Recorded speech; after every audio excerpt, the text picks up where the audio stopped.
என் பெயர் ரமேஷ். எனக்கு வயது 23 ஆகிறது. நான் தூத்துக்குடியில் ஒரு கிராமத்தில் வாழ்ந்து வருகிறேன். நான் படித்துவிட்டு வேலை கிடைக்காததால் சித்தாள் வேலை பார்த்து வருகிறேன். என் வீட்டின் பக்கத்தில் ஒரு காலி இடம் கிடந்தது. 5 வருடத்துக்கு முன்பு ஒருவர் அந்த இடத்தை வாங்கி ஒரு பெண்ணை திருமணம் செய்து இங்கு வீடு கட்டி குடியேறினார். அவர்கள் எனக்கு தூரத்து சொந்தமாம். எனக்கு அவங்க சித்தி சித்தப்பா முறை வேண்டுமாம். எங்க ஊரில் எங்கள் இருவரின் வீடு மட்டும் தனியாகத்தான் இருக்கும். புதிதாக இடம் வாங்கி அங்க சென்றோம். நாங்கள் அதனால அக்கம் பக்கத்துல யாரையும் இருக்க மாட்டாங்க. எங்கள் 2 குடும்பமும் ஒன்றாக பேசி பழகியிருப்போம். சொல்ல மறந்துவிட்டேன். அந்த சித்தியின் பெயர் சித்ரா. பார்க்க ரொம்ப அழகா இருப்பாங்க.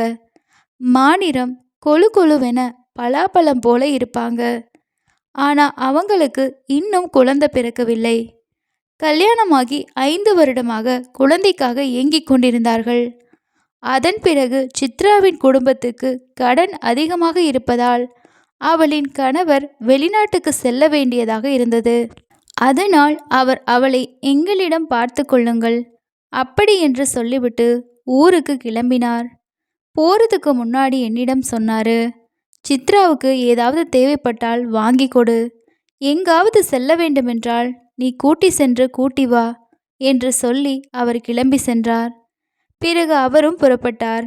அதன் பிறகு என் வீட்டில் எல்லோரும் வேலைக்கு சென்று விடுவார்கள். நானும் வேலை கிடைக்காததால் வீட்டிலேயே தான் இருப்பேன். அதனால் நானும் சித்ரா சித்தியும் ஒன்றாக டிவி பார்ப்போம், பேசிக்கொண்டிருப்போம். பிறகு மொபைல் பார்த்து கொண்டிருப்போம். அதன் பிறகு ஒரு நாள் நான் அவங்க வீட்டுக்கு போனேன். வீட்டில் யாரும் இல்லை. சரி, சிறுநீர் கழிக்கலாம் என்று அவங்க பாத்ரூம் கதவை திறந்தேன். உள்ளே சித்தி குளித்து கொண்டிருந்தார்கள். அந்த காட்சியை பார்த்த உடனே நான் பதறிப்போனேன். ஏனென்றால் இப்படி ஒரு காட்சியை நான் பிறந்ததிலிருந்து பார்த்ததே இல்லை. அப்படி ஒரு காட்சி. என் சித்ரா சித்தியும் என்னை பார்த்த உடனே ஒன்றும் புரியாமல் திகைத்து போய் நின்னாள். பிறகு என்ன நினைத்தாள் என்று தெரியவில்லை. திடீரென்று உட்கார்ந்து எனக்கு ஒரு உதவி செய், இந்த சோப்பை முதுகின் பக்கம் போட்டுவிடு. அம்மா இல்லையா?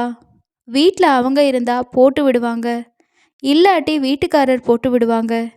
யாருமே இப்போ இல்லை. இந்த வீட்டில் எனக்கு தான் முடியவில்லை, கை வலிக்கிறது என்றாள். நானும் சரி என்று அந்த சோப்பை போட்டுவிட்டேன். எனக்கு அப்படி ஒரு ஆனந்தம். இது கனவா நிஜமா? அதற்கு முன் அவர்களை பற்றி நான் எந்த ஒரு உணர்ச்சியும் நினைத்ததில்லை. ஆனால் இன்றைக்கு இப்படி நடக்கிறது. எனக்கு ஒன்றுமே புரியவில்லை. எனக்குள் ஒரு புது சந்தோஷம். ஆனால் இது தவறா இல்லை சரியா? எனக்குள் ஒரு குழப்பம். பிறகு நான் என் வீட்டுக்கு வந்துவிட்டேன். மீண்டும் அவங்க வீட்டுக்கு போனேன். அப்பொழுது அவங்க மொபைலில் குழந்தைகள் ஃபோட்டோவை பார்த்துக்கிட்டே இருந்தாங்க. ரொம்ப சோகமாக இருந்தாங்க. நான் கேட்டேன், என்ன சித்தி, குழந்தை ஃபோட்டோவை பார்த்துட்டே இருக்கீங்க, உங்களுக்கு குழந்தைன்னா ரொம்ப பிடிக்குமா என்றேன். ஆமாம் தம்பி, எனக்கு குழந்தைன்னா ரொம்பவே இஷ்டம் என்று சொன்னாள். ஆனால் என்ன பண்ணுறது, எனக்கு தான் இந்த கொடுப்பனையே இல்லையே அப்படின்னு சொன்னாங்க. கவலைப்படாதீங்க, நான் தான் இருக்கேன், அப்புறம் நீங்கள் கவலைப்படுறீங்க அப்படின்னு சொன்னேன். அதுக்கு அவங்க என்னை பார்த்து முறைச்சாங்க. என்னடா சொல்கிற, இப்படியெல்லாம் பேசலாமா அப்படின்னு கேட்டாங்க. நான் சொன்னேன், ஐயோ சித்தி, தப்பாக புரிஞ்சுக்கிட்டீங்களா? நானே உங்களுக்கு குழந்தை மாதிரி தான் இருக்கேன், நானே ஒரு குழந்தை தான் அப்படின்னு சொன்னேன். அதை கேட்டு அவங்களும் சிரிச்சாங்க. அப்படி சொன்னியா, நான் தான் தப்பாக நினச்சிக்கிட்டேன் அப்படின்னு கொஞ்சம் இழுத்து சொன்னாங்க. ஆனால் நான் அவங்கள பாத்ரூமில் பார்த்ததுல இருந்து அவங்க என்ன ஒரு மாதிரி பார்க்க ஆரம்பித்தாங்க. என் மேலே எதுவும் ஆசை இருக்கிற மாதிரியே பார்த்தாங்க. எப்படின்னா அவங்களுக்கு குழந்தை நான் தான் கொடுக்கணும் போல அப்படின்னு அவங்க நினைக்கிற மாதிரி எனக்கு தோணுச்சு. அதுக்கப்புறம் அவங்க மடியில் படுத்துக்கிட்டு நான் மொபைல் ஃபோனை பார்த்துக்கிட்டே இருந்தேன். அவங்க டிவி பார்த்துக்கிட்டே இருந்தாங்க.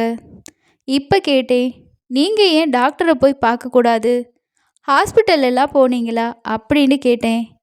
இல்லடா தம்பி, சித்தப்பா அங்கெல்லாம் அழைச்சிக்கிட்டு போக மாட்டேங்கிறாரு.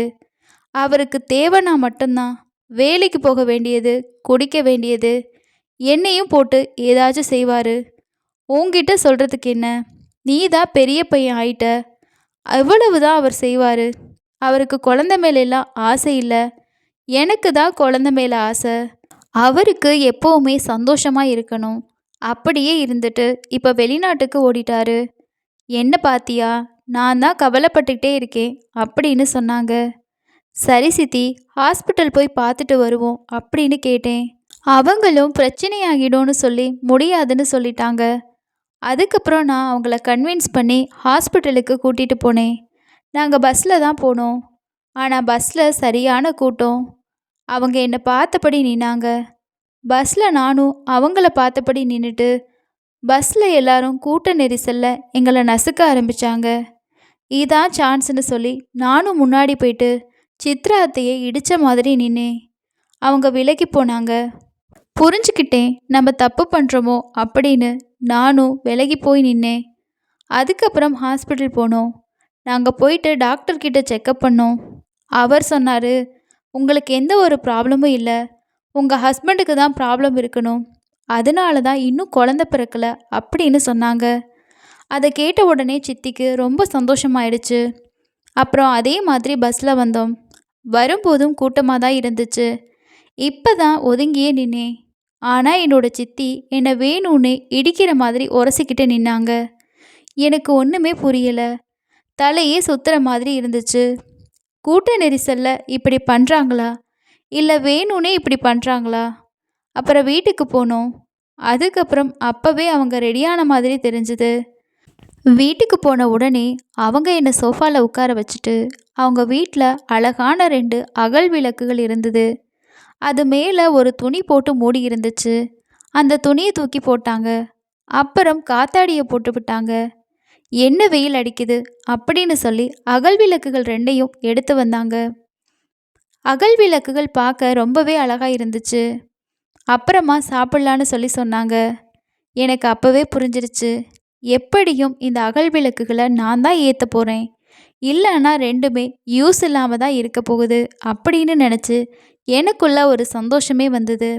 அதுக்கப்புறமா என்னோட சித்தி, வெளியில் போயிட்டு வந்ததில் டயர்டாக இருக்குது, வா கொஞ்ச நேரம் நம்ம ரூமில் ரெஸ்ட் எடுக்கலாம் அப்படின்னு சொன்னாங்க. இன்றைக்கி நாம் பஜனை பண்ணலாமான்னு கேட்டாங்க.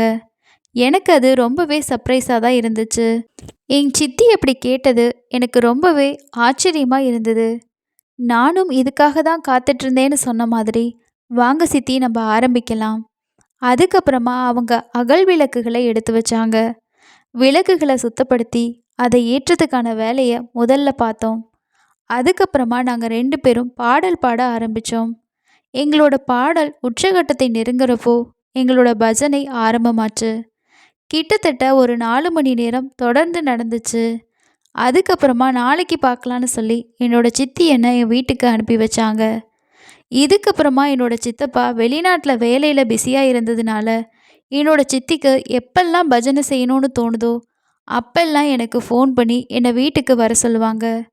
நானும் வீட்டுக்கு போயிட்டு புது புது விஷயங்களை கற்றுக்கிட்டு நாங்கள் 2 பேரும் பஜனை செய்ய ஆரம்பித்தோம். இதுக்கப்புறமா எங்களோட வாழ்க்கை ரொம்பவே சந்தோஷமாக போச்சு. எங்கள் சித்தி எதிர்பார்த்த மாதிரி அவங்களுக்கான குழந்தையும் கிடச்சிது. அவங்க வாழ்க்கையில் இன்னுமுமே சந்தோஷமாக இருக்க ஆரம்பித்தாங்க. இந்த கதை பிடிச்சிருந்தா கீழே இருக்க கமெண்ட் செக்ஷனில் ஷேர் பண்ணுங்கள். அடுத்த இன்னொரு கதையில் சந்திக்கலாம். நன்றி.